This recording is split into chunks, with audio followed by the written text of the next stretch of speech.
الحمدللہ معراج شریف ہے 27 رجب انشاءاللہ. تو معراج شریف it was the ascension to heaven. نبی پاک صلی اللہ علیہ وآلہ وسلم ascended to the heaven. مکہ شریف سے آپ کا سفر شروع ہوا, آپ براق پہ بیٹھے, and then he flew to Jerusalem to مسجد اقصیٰ, تمام انبیاء کی امامت کرائی, and then from قبۃ الصخرہ, you know the golden dome, میں وہاں گیا بھی ہوں الحمدللہ, حاضری بھی دی ہے. اچھا آپ نے وہ وزٹ کیا ہے؟ جی بالکل, میں نے ادھر نیچے جا کے نفل بھی پڑھے ہیں. قبۃ الصخرہ جو ہے نا, وہ مثلا وہ جو گولڈن ڈوم ہے وہ ڈائریکٹلی اس سٹون کے اوپر بنا ہوا ہے. اچھا, جہاں سے رسول اللہ صلی اللہ علیہ وآلہ وسلم نے معراج کا سفر شروع کیا. ٹھیک ہے. اور روایت میں یہ آتا ہے کہ جب براق پہ آپ تشریف فرما ہوئے تو براق آگے نہیں گئی, پیچھے نہیں آئی, لیفٹ کو نہیں گئی, رائٹ کو نہیں گئی, Buraq went straight up to the heaven, اس پوائنٹ پہ. ہاں, علماء کہتے ہیں کہ اس کی وجہ یہ ہے کہ جہاں وہ قبۃ الصخرہ جو ڈوم ہے, جو گنبد ہے, اٹس پوائنٹنگ اپورڈس, تو براق وہاں سے اوپر گئی ہے, تو وہ ڈوم وہ جگہ اس چیز کی نشاندہی بھی کر رہی ہے, مگر اس کے ساتھ یہ بھی بتایا جا رہا ہے کہ اس گنبد کے بالکل اوپر, چونکہ وہ براق بالکل سیدھا آسمان کی طرف گئی ہے, آگے پیچھے نہیں ہوئی, اس کے بالکل اوپر پہلی جنت کا دروازہ. اچھا, یعنی ڈورز ہیں اوپر, the first door to the heaven, وہ بالکل اس جگہ کے اوپر ہے, اور وہ جگہ بڑی متبرک ہے, اٹس ویری بلیسڈ.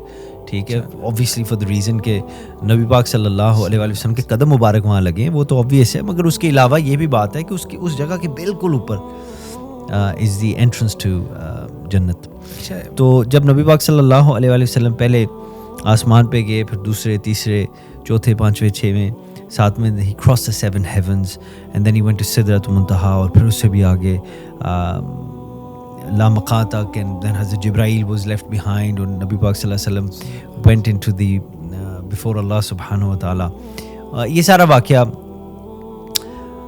قرآن میں ہے اینڈ اس کی تفسیر. تو وہاں جو ایک آیت نازل ہوئی, میں اس کے حوالے سے بات کرنا چاہتا ہوں کہ نبی پاک صلی اللہ علیہ وآلہ وسلم جب اللہ تعالیٰ کی بارگاہ میں حاضر ہوئے, so the greatest gift that he could have asked for, وہ اس وقت آپ پہ نازل ہوا, اور یہ اس کی شان نزول ہے اس آیت کی, سبحان الذی اسری بعبدہ, کہ اللہ تعالیٰ نے رسول اللہ صلی اللہ علیہ وآلہ وسلم کو آپ کے اسم پاک سے نہیں پکارا, بلکہ اپنا عبد کہہ کر کہا. بالکل. اور عبد وہ ہوتا ہے جو اللہ کی بارگاہ میں جھکا ہوتا.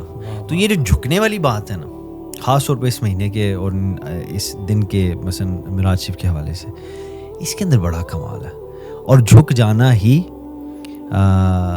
نجات کا راستہ بنتا ہے, مگر اللہ کے آگے, بو ڈاؤن بیفور اللہ کے آگے. بالکل بالکل.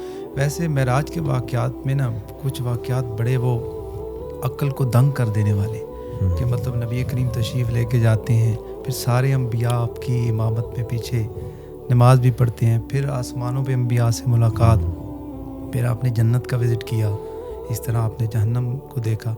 یہ ساری باتیں واقعات ہونے کے بعد آپ نے آ کے اپنی امت کو بتائی کہ یہ ہونا ہے, یہ میں دیکھ چکا ہوں. نبی کریم نے دیدار اپنی آنکھوں سے کیا اور پھر آ کے ہمیں بتایا, لیکن کمزوری پھر ہماری اپنی ہے کہ ہم پھر بھی وہ سبق حاصل نہیں کرتے.